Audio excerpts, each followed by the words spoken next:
My name is Jack Mason. My home is in a small town in Pennsylvania, and this story happened a few years ago. I have always believed that I live in a safe and peaceful place where everyone knows their neighbor and the door is always unlocked. One fall, I was returning home late at night after a shift at the local hospital where I worked as a nurse. It was already about 11 o'clock, and the only road leading to my house was through a dense forest. I felt tired while driving, and all I could think about was how to get home as quickly as possible and fall into bed. That night, the road seemed endless to me.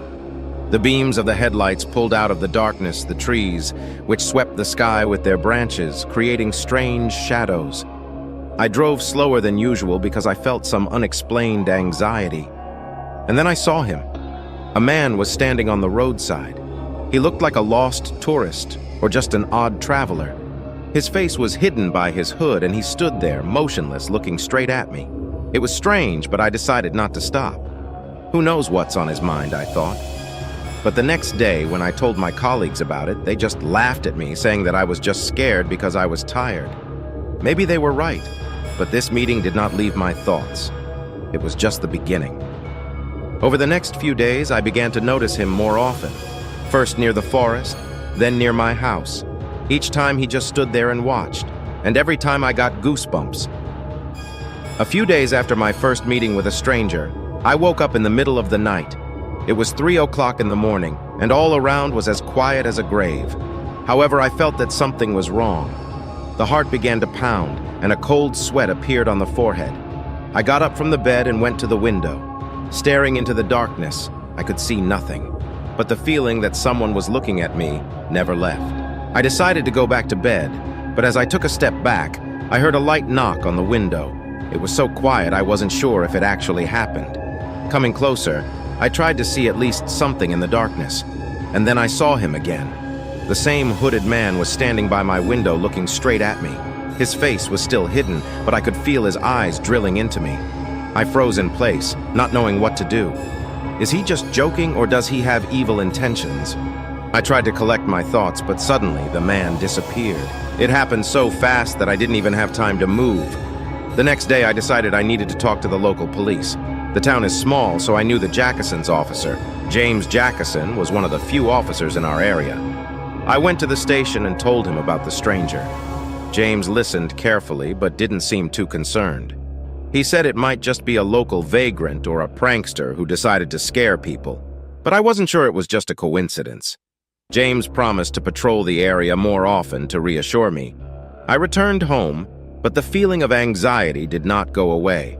At night, I could not sleep again, waiting for the hooded man to return. I didn't see a stranger for the next few days, and that calmed me down a bit. Maybe he really was just a tramp who decided to move on. But disturbing thoughts did not leave my head. I began to wonder if there had been similar cases in our town before. One day, I decided to visit the local archives in the library. Mrs. Clarkson, the librarian, knew all the town gossip and was always happy to help. I explained to her that I was looking for information about any strange happenings in our town.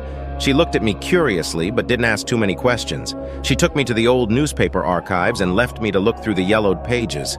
I started with issues from 5 years ago, looking for something that could explain my fears. And so I came across an article that sent chills down my spine. The headline read, "3 Young Girls Missing in Montgomery." The article talked about how 3 girls disappeared in our town over the past few years. The last disappearance was a year ago, and none of them have been found. This was disturbing information. I kept the article to myself, deciding that I should learn more about these cases. The next day, I decided to visit the parents of one of the missing girls. They lived on the other side of town, and I knew it would be a difficult conversation, but I had to try. When I approached their house, a middle-aged woman with sad eyes opened the door. It was Mrs. Williams, mother of the missing Rachel. I explained to her who I was and that I wanted to know more about her daughter's disappearance. She invited me into the living room and began to tell me. Mrs. Williams said that on the last evening before she disappeared, Rachel returned home from a night out with friends and said she saw a strange man following her. She didn't think much of it, but she disappeared the next day. This story confirmed my worst fears. The stranger I saw could be involved in the disappearances. I thanked Mrs. Williams and returned home with a heavy heart.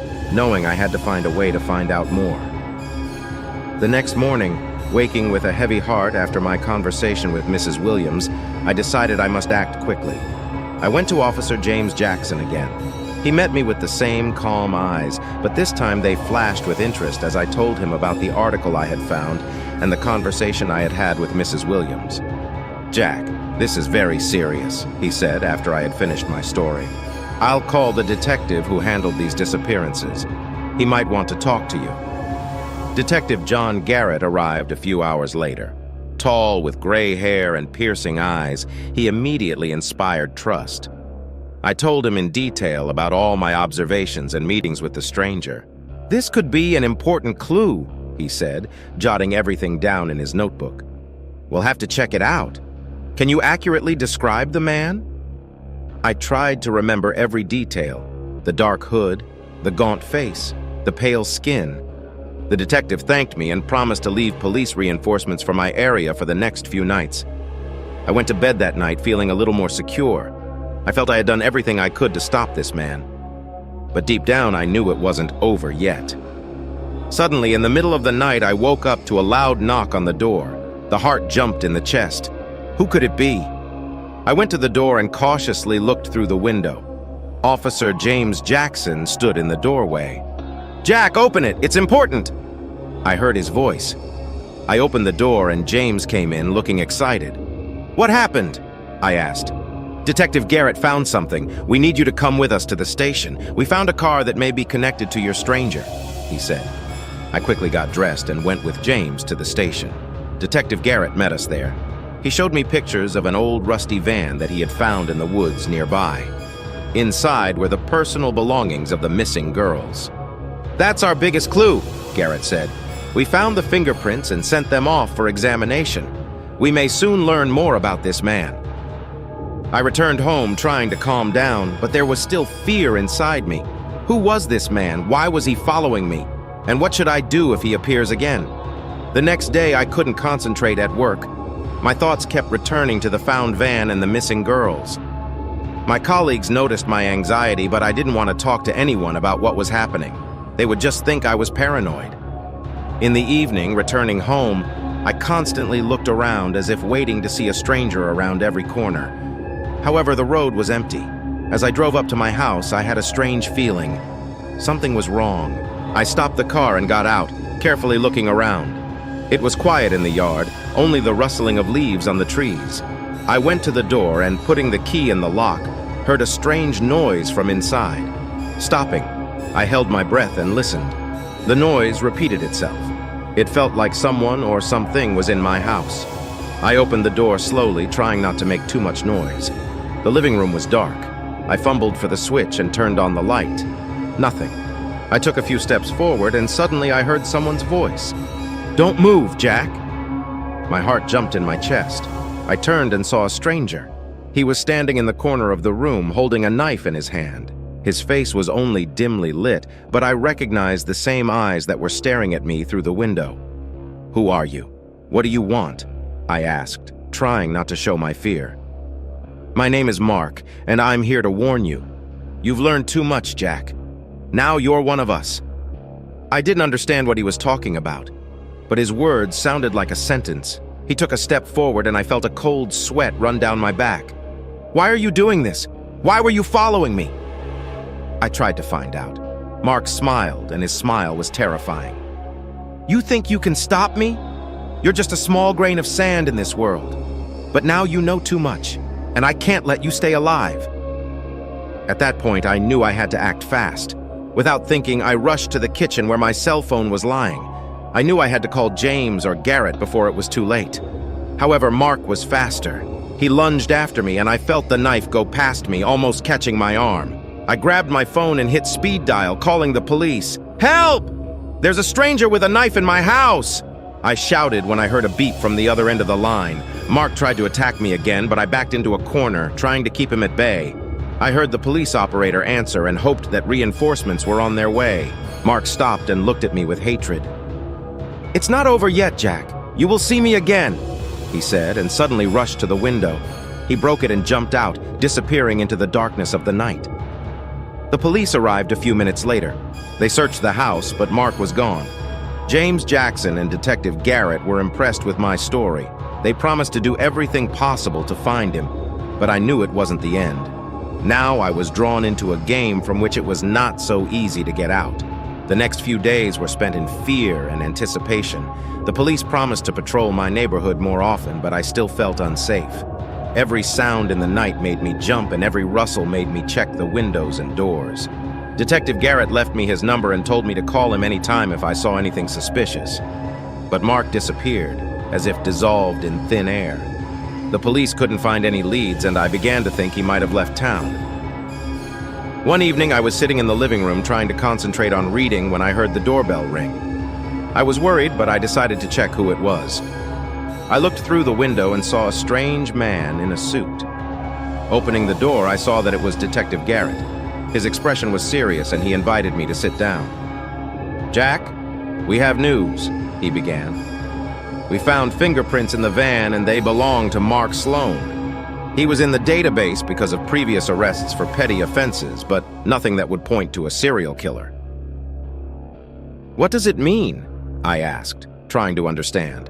"That means Mark was careful to cover his tracks. We found a few clues in the van that might help us figure out where he is now, but that's still not enough," Garrett replied. "Is there anything I can do?" I asked, feeling helpless. "Keep in touch, Jack. If you see or hear anything suspicious, call me right away and be careful," he said and left. That night I could not sleep. I felt that Mark was still around and that his return was only a matter of time. I decided to be alert and always have my phone handy. In the morning, when I was leaving the house to go to work, I noticed something strange about my car. A piece of paper was attached to the windshield. I carefully removed it and unfolded it. It was a letter from Mark. "Jack, I warned you. Now you can't hide. I'll find you wherever you are, and next time you won't be so lucky." My hands shook. I felt the fear come over me again. I immediately called Detective Garrett and told him about the letter. He said he would be right back and advised not to touch anything else. When Garrett arrived, he carefully examined the letter in the car, looking for any clues that might point to Mark. There were no prints, and Garrett was annoyed. "That means he was here very recently. We have to find him before he does anything else," he said. The police started patrolling my neighborhood again, but I knew Mark was cunning. He played his game and knew how to stay inconspicuous. I returned home feeling trapped. Mark was somewhere nearby, and I didn't know when he would strike again, but I was ready. I decided I wasn't going to let him break me that easily. Days passed, and my life turned into a constant wait. I started equipping my house with defenses, installed additional locks on doors and windows, bought surveillance cameras to see everything that happens around my house. I could no longer trust even my neighbors. Fear became my constant companion. One evening, when I got home from work, I found another letter on my doorstep. This time it was in a plain envelope with no return address. Unfolding it, I saw a short message. "Jack, you will not escape your fate. We will meet again, and this time I will see it through." My hands shook. I felt my heart pounding in my chest. But this time I wasn't scared. I was furious. I called Detective Garrett and told him about the letter.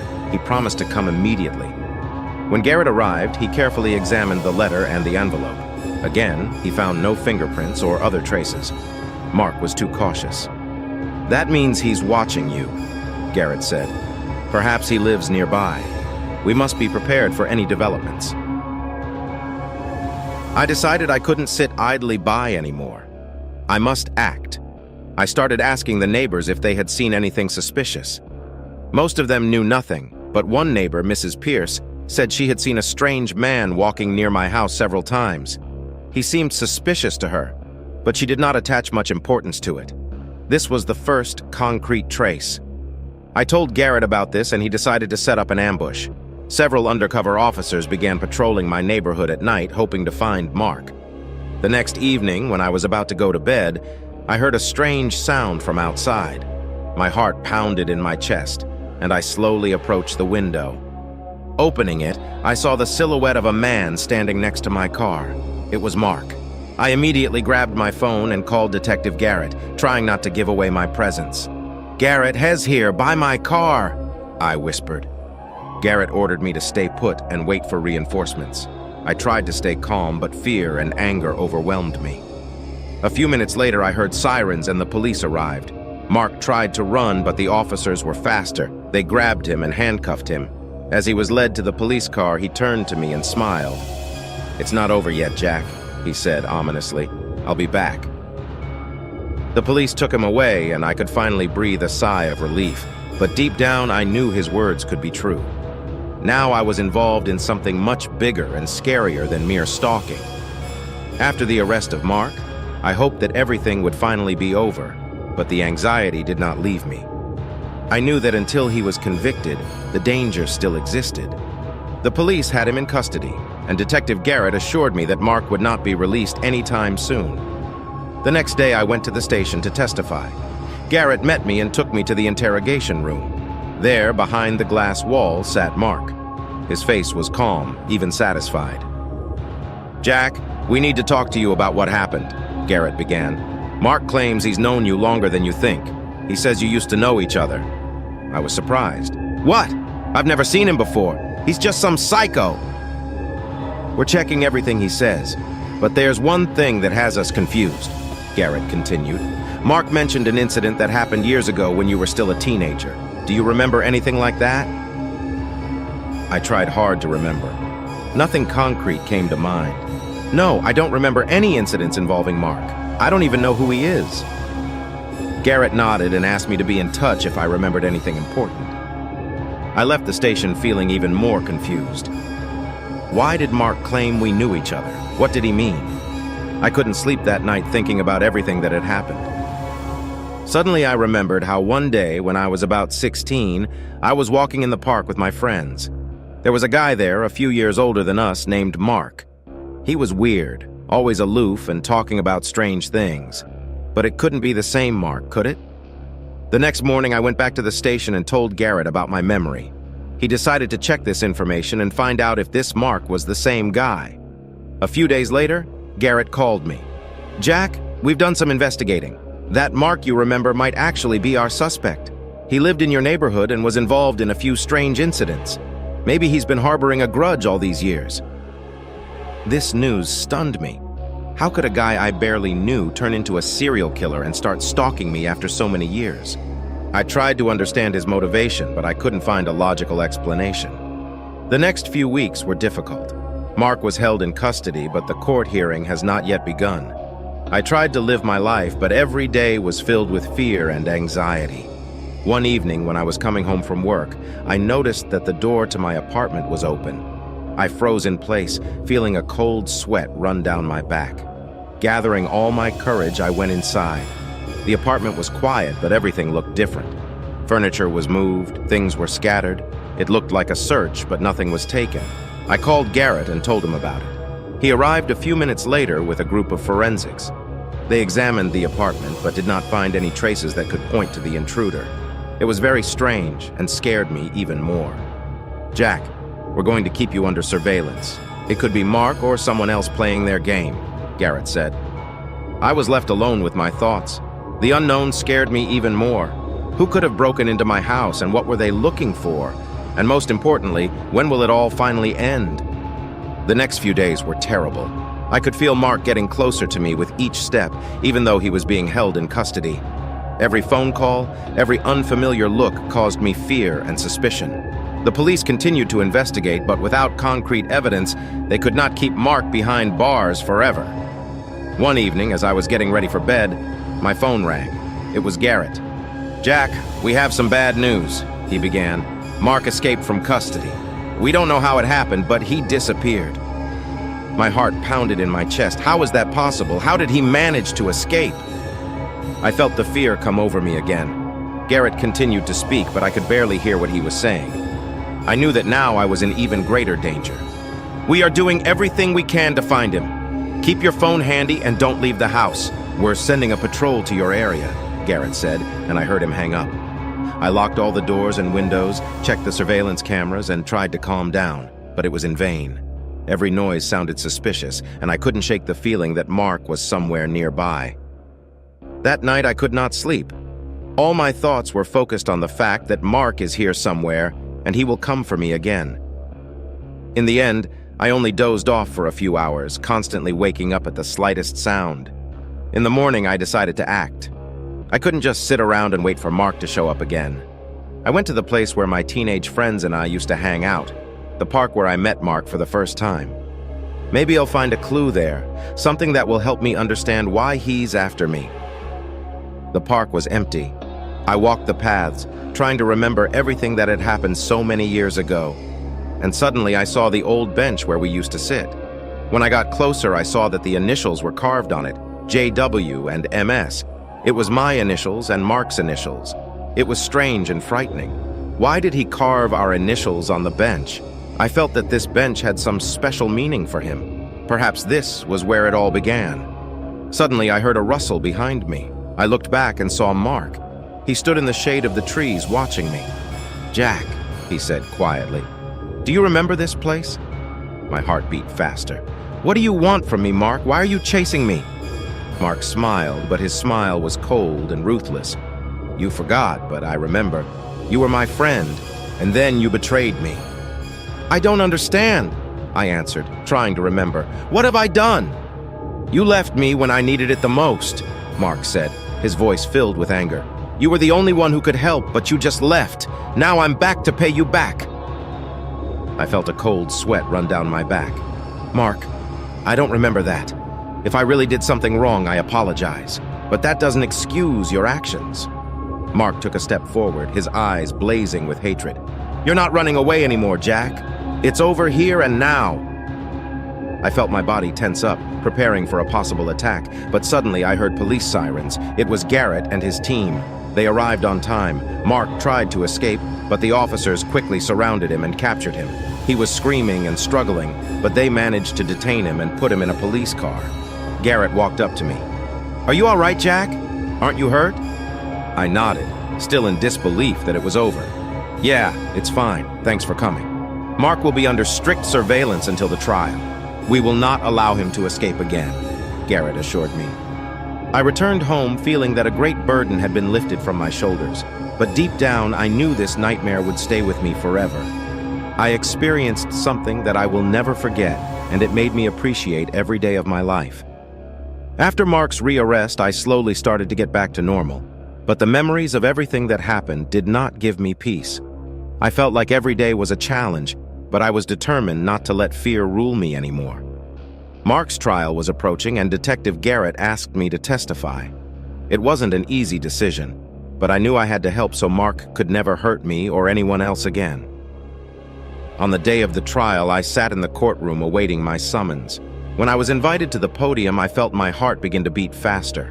All eyes were on me, but I tried to remain calm. The lawyer asked me about all the events surrounding Mark, and I told my story. When I finished, the judge thanked me for my testimony, and I returned to my seat with relief. Mark was sitting in the hall looking at me with the same cold and ruthless expression on his face. I could feel his gaze even after I returned to my seat. His presence was frightening, but I knew he couldn't hurt me now. The trial lasted several weeks.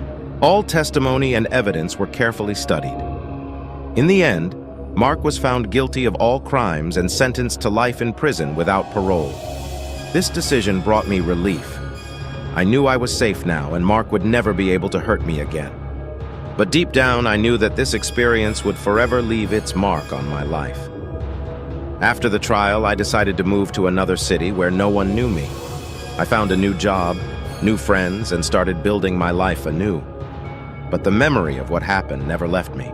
Every time I felt myself overcome with fear, I reminded myself that I had survived the worst and emerged victorious. I learned to appreciate each day and enjoy the simple things in life. Over time, the wounds began to heal. I found peace in a new city and learned to trust people again. But I always remembered the lesson that this experience taught me. Life can be cruel and unpredictable, but we have the strength to fight and win. A few years passed, and I began to live without constant fear. But sometimes, when the night covers the city and the wind rustles outside the window, I remember those terrible days and feel a chill constrict in my chest. But I'm not afraid anymore. I learned to live with this fear and turned it into my strength. And now, as I look to the future, I know I can handle any challenge that comes my way. A new beginning in a new city brought me a long-awaited sense of peace. I found a job in a small office where I worked in marketing. My colleagues were friendly and helped me get used to my new place quickly. A few months later, when my life started to settle down, I met Sarah. She worked at a cafe near my office, and we started talking during our lunch breaks. Sarah was an interesting and intelligent woman, and over time, our conversations grew into something more. We started dating, and our relationship developed rapidly. Sarah helped me forget about those terrible events and feel the joy of life again. She was the first person to whom I confided and told my story. Sarah listened to me carefully and supported me in everything. She understood my fear and anxiety and never judged me. Thanks to her, I felt that I could be happy again.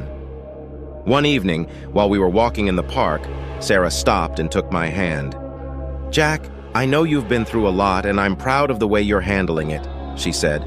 "I want to be with you and support you in everything, no matter what happens." I felt warmth spread through my body. Her words meant more to me than she could have imagined. I hugged her and promised myself that I would never let the past ruin our future. Our relationship with Sarah became a new meaning of life for me. We started planning our future together, and I felt like I had finally found my place in this world.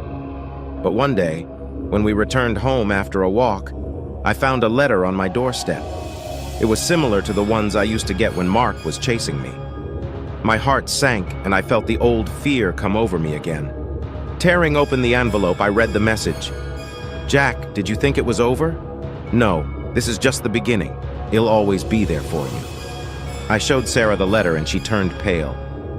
"It could be someone who just knows your story and wants to scare you," she said, trying to calm me down. "We should report this to the police." We immediately called Garrett and told him about the letter. He promised to investigate and find whoever did it, but I couldn't shake the feeling that everything was starting again. The following days were tense. I was constantly looking around and checking every corner of my house. Sarah supported me, but I could see that she was also afraid. Garrett called a few days later. "Jack, we've checked all possible options, but we haven't found anything concrete yet. But we'll continue to investigate. Don't lose hope." These words were a small consolation for me. I knew that Mark was still in prison, but the fear that someone else might continue his case kept me at bay. One evening, when I got home, I found another letter. This time it was shorter. "Jack, I know where you live. See you soon." My patience has run out. I decided to take matters into my own hands. I installed additional surveillance cameras around my house and began to monitor every movement in the area. I knew I couldn't let fear ruin my new life. A few days later, I noticed something strange on one of the cameras. An unknown man was standing near my house and was staring intently through the window. He looked familiar, but I couldn't remember where I'd seen him before. I called Garrett and told him about my find. He promised to come and check the recording. When he arrived, we watched the video together. Garrett recognized the man immediately. This is one of Mark's former acquaintances. He was involved in several crimes, but always managed to avoid punishment. We decided to organize an ambush. Garrett placed several undercover officers in my area in hopes of finding this man. I didn't sleep that night. I sat in the dark watching the monitors. Around midnight, I saw the same man reappear near my house. He looked around as if looking for something. Suddenly, officers appeared out of the darkness and grabbed him. He tried to run away, but the police quickly surrounded him and detained him. As the man was led to the police car, he looked at me with hatred in his eyes. "It's not over, Jack. We'll be back." I felt a cold sweat run down my back, but this time I wasn't scared. I was determined to protect my life and my loved ones. Garrett walked up to me. "We'll keep him in custody and try to find out more about his plans. You did the right thing, Jack. Now we know that Mark is not alone." I nodded, feeling like this nightmare wasn't over yet. But now I was ready for any challenge. I knew I could protect myself and my loved ones, and that I was not alone in this struggle. After the arrest of the man who was watching my house, I began to feel a little more at ease. The police assured me that he will not be released until they find out all the circumstances of his connection with Mark. However, I knew that this was not the end. My enemies were organized and determined. The next few weeks were relatively quiet. I tried not to think about the possible dangers and spent more time with Sarah. We enjoyed the simple things, walks in the park, evenings at home with movies and talking about our future. These moments helped me distract myself